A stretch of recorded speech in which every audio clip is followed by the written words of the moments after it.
Hello guys, तो कैसे हैं आप लोग। तो आज फिर से स्वागत है आप सभी का एक और पोकेमॉन की न्यू वीडियो में। आई नो मैं बहुत दिनों के बाद वीडियो अपलोड कर रहा हूँ, बट आज की वीडियो में मैं आप लोगों को श्योर कर कह सकता हूँ कि इस वीडियो को देखने के बाद आप लोगों को काफ़ी मज़ा आएगा। एंड आज की वीडियो में हम लोग बात करने वाले हैं पोकेमॉन एनिमे के दो सबसे स्ट्रॉन्गेस्ट ऐश के पोकेमॉन के बारे में, यानी कि मैं बात कर रहा हूँ लुकारियो और ग्रेनिंजा की। सो यस, वीडियो बहुत ही इंटरेस्टिंग होने वाली है, शुरू से लेकर एंड तक ज़रूर देखना। एंड अगर अभी तक अपने चैनल को सब्सक्राइब नहीं किया तो क्या कर रहे हो मेरे भाई, चैनल को सब्सक्राइब कर लो और वीडियो को कर दो अभी like. So without wasting time चलिए अपनी वीडियो को शुरू करते हैं। Let's begin. तो ऐश वर्सेस सिंथिया के मैच के बाद नो डाउट लुकारियो ऐश का one of the most powerful Pokemon बन गया है। उस मैच में लुकारियो की परफॉर्मेंस काफ़ी अच्छी थी, जहाँ पर उसने सिंथिया के दोनों मेन पोकेमॉन को हराया था, जी मैक्स टोगेकिस और गार्चोप को। हाँ, ये बात है कि लुकारियो ने सिंथिया के सबसे ताकतवर पोकेमॉन यानी कि मेगा गार्चोप को नहीं हराया, पर गार्चोप को हराना भी एक बहुत ही बड़ी बात है, क्योंकि लुकारियो ने यहाँ पर गार्चोप की अनडिफीटेड स्ट्रीक को तोड़ा और वो पहला पोकेमॉन बना जिसने सिंथिया के गार्चोप को हार का स्वाद चखाया। लेकिन अगर हम बात कर रहे हैं यहाँ पर ऐश की one of the most powerful Pokémons की, तो ऑब्वियसली उसमें ग्रेनिंजा का नाम ना आए ऐसा तो हो ही नहीं सकता। ग्रेनिंजा के पास भी सेम लेवल की पावर्स है। ऐश के पास गिने चुने पोकेमॉन है जो कि ग्रेनिंजा को टक्कर दे सकते हैं। लुकारियो के तरह ही ऐश के ग्रेनिंजा ने भी पोकेमॉन एनिमे के one of the most strongest Pokemon अलान के मेगा चार्जार्ड एक्स के साथ लड़ाई की है, जिसे कि ऑलमोस्ट उसने हरा भी दिया था। सो यस, आज की वीडियो में हम लोग लुकारियो और ग्रेनिंजा का एक ड्रीम कंपैरिजन करने वाले हैं। सो शुरुआत करते हैं लुकारियो से। तो लुकारियो नो डाउट जर्नीज में ऐश का सबसे ताकतवर पोकेमॉन है। अगर सबसे पहले बात करें इसके मूव सेट की, तो लुकारियो के पास जो मूव्स है वो सारी बहुत ही पावरफुल और यूजफुल मूव्स है, जैसे कि force pump, reversal, double team, steel beam और उसके सिग्नेचर मूव ऑरा स्पेयर। देखा जाए तो स्टैमिना और ड्यूरेबिलिटी में इन सब में लुकारियो ऐश के सभी पोकेमॉन में से सबसे आगे बढ़ चुका है। लुकारियो ने आज तक जितने अटैक खुद पे सहे हैं, उतने अटैक आज तक ऐश के किसी पोकेमॉन ने नहीं सहे होंगे। और हम सभी ने ये देखा है कि लुकारियो जी मैक्स मार्चअप के सुपर इफेक्टिव मूव के बाद भी हारा नहीं था, जबकि ये अटैक सुपर इफेक्टिव था। और लुकारियो इस अटैक से पहले और भी कई सारे अटैक खुद पर सह चुका है। पर सिर्फ इतना ही नहीं, सिंथिया के गार्चोप के 10 से भी ज़्यादा ड्रैगन क्लॉ को वो सह चुका था। एंड अगर बात करें अटैक और स्पीड की, तो अटैक और स्पीड के मामले में लुकारियो मेल मेटल के बाद ऐश की टीम में सबसे ऊपर आ चुका है। इवन अभी वो लुकारियो ग्रेनिंजा से भी आगे है। जितने देर में गार्चोप ने 10 ड्रैगन क्लॉ मारे थे, उतनी देर में लुकारियो ने ऑलमोस्ट 25 से ज़्यादा बुलेट पंच का इस्तेमाल कर लिया था गार्चोप के ऊपर। तो अगर हम इसके ओवरऑल फीट्स की बात करें, तो ये अभी तक कई सारे मैचेस में जीता है, लेकिन इसकी सबसे इम्प्रेसिव विक्ट्री रही है इन बेस पॉल के गैराडोस के खिलाफ। और मेगा स्टेट में इसकी सबसे इम्प्रेसिव विक्ट्री रही है G Max Garchomp, G Max Togekiss and yes obviously Cynthia के गार्चोप के खिलाफ, जो कि लुकारियो की अब तक की सबसे बड़ी जीत रही है। मैंने यहाँ डोराइडोन की फाइट को इंक्लूड नहीं किया है, क्योंकि उस मैच में लुकारियो क्लियरली पूरी तरह से प्लॉट आर्मर की वजह से जीता था और लिटरली लुकारियो को जायंट ऑरा स्पेयर बनाने में ही 2 मिनट लग गए थे और 2 मिनट तक डोराइडोन ने कुछ भी नहीं किया था। लिटरली वो बिल्कुल ही खड़ा था, बिल्कुल वहीं पर खड़ा था, उसने कुछ नहीं किया। And this moment are not make a sense. And still Lucario की ड्यूरेबिलिटी में ऐश के किसी भी पोकेमॉन से आगे है, यानी कि लुकारियो ऐश के सारे पोकेमॉन में से ड्यूरेबिलिटी में सबसे आगे है। और हाँ, इसके पास ऑरा पावर भी है, जिसकी वजह से ये अपने मेगा स्टेट में और भी ज़्यादा पावरफुल बन जाता है। और ये चीज़ को हमने कई बार देखा भी है, और इसी वजह से जी मैक्स टोगेकिस के एयर स्ट्रीम को तक इसने ओवरपावर कर पाया था।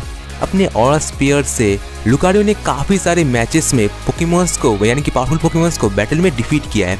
बट इसके अलावा इसके पास एक और पावरफुल मूव है, जो कि है रिवर्सल। और ये मूव ऐसे काम करता है कि अगर बैटल के एंड में लुकारियो पूरी तरह से थक जाए और सामने वाला पोकेमॉन पूरे स्टेमिना में हो, तो वो रिवर्सल पोकेमॉन यानी कि रिवर्सल अटैक की मदद से सामने वाले पोकेमॉन की एनर्जी को पूरी तरह से यानी कि एचपी को पूरी तरह से खत्म कर सकता है। जैसे कि हमने लुकारियो वर्सेस सिंथिया के गार्चप के बैटल में देखा था, जहाँ पर रिवर्सल मूव की मदद से ही, ऑलमोस्ट कह सकते हैं कि उसी मूव की मदद से ही लुकारियो ने सिंथिया के गार्चप को बैटल में डिफीट किया। तो ये तो हो गई लुकारियो की बात। चलो अब बात करते हैं ग्रीन निंजा के बारे में। सो नो डाउट कि ग्रे निंजा भी लुकारियो की तरह बहुत ही स्ट्रॉन्ग पोकेमॉन है। और अगर हम यहाँ ग्रीन निंजा की मूव सेट की बात करें तो लाइक लुकारियो की तरह ग्रीन निंजा के पास उतने स्ट्रॉन्ग मूव सेट नहीं है।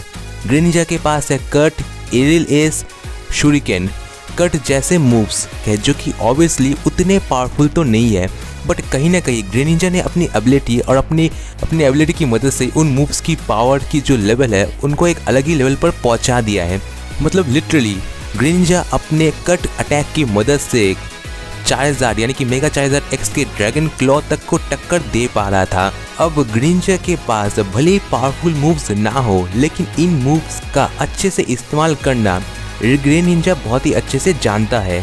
और इन्हीं मूव्स की मदद से ग्रीन निंजा ने काफ़ी सारे पावरफुल पोकेमॉन्स को हराया भी है। और अगर कॉम्बैट स्पीड की बात करें तो ग्रीन निंजा ऐश के पूरी टीम में नेगमेटल के बाद सबसे ज़्यादा पावरफुल है। और अगर अटैक और पावर में देखा जाए तो अटैक और पावर में मेरे अकॉर्डिंग ग्रीन निंजा ऐश के सारे पोकेमॉन में से सबसे ऊपर है।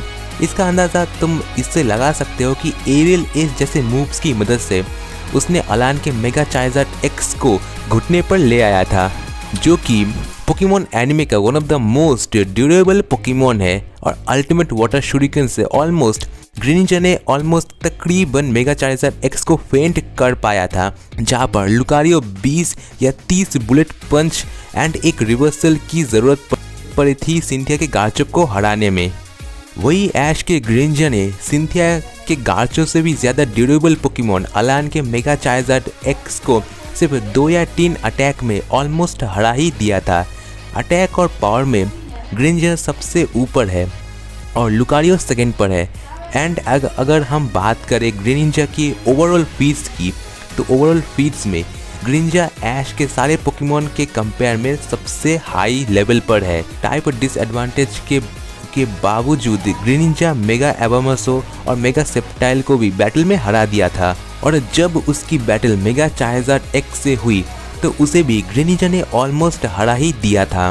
वही चार्जर है जिसने अकेले ही one of the most powerful यानी कि सबसे 10 मेगा इवॉल्व पोकेमॉन को भी हरा दिया था, जिसमें एलिट 4 के मेंबर का हाउंडूम भी शामिल है। हालांकि जर्नीज में भले ही इस पोकेमॉन की पावर बहुत ही कम कर दिया गया हो, बट फिर भी कालोस में तो ये नो डाउट एक वॉर मशीन की तरह था। और ग्रीन निंजा और फीट्स की बात करें, ग्रीन निंजा उस अटैक के सामने भी टिका रहा जिस अटैक के सामने ज़ाइगार्ड का 50% फॉर्म भी पूरी तरह से डाउन हो गया था। उस अटैक को भी ग्रीन निंजा ने सहा और उस पर पलट वार भी किया। और इसी से आप अंदाज़ा लगा सकते हैं कि ग्रीन निंजा के पास कितनी ड्यूरेबिलिटी और कितनी सहन शक्ति है। और बॉन्ड फिनोमेना के कारण ग्रीन निंजा की स्ट्रेंथ बैटल में कभी भी बढ़ सकती है। तो अगर बात करें अटैक और फीट्स की, तो दोनों चीज़ों में ही लुकारियो और ग्रीन निंजा बहुत ही ज़्यादा स्ट्रॉन्ग है। बट अगर कंपैरिजन करें तो फीड्स में ग्रीन निंजा लुकारियो से काफ़ी आगे है। एंड अगर बात करें पावर्स की, तो यहाँ पर पावर्स में लुकारियो आगे है।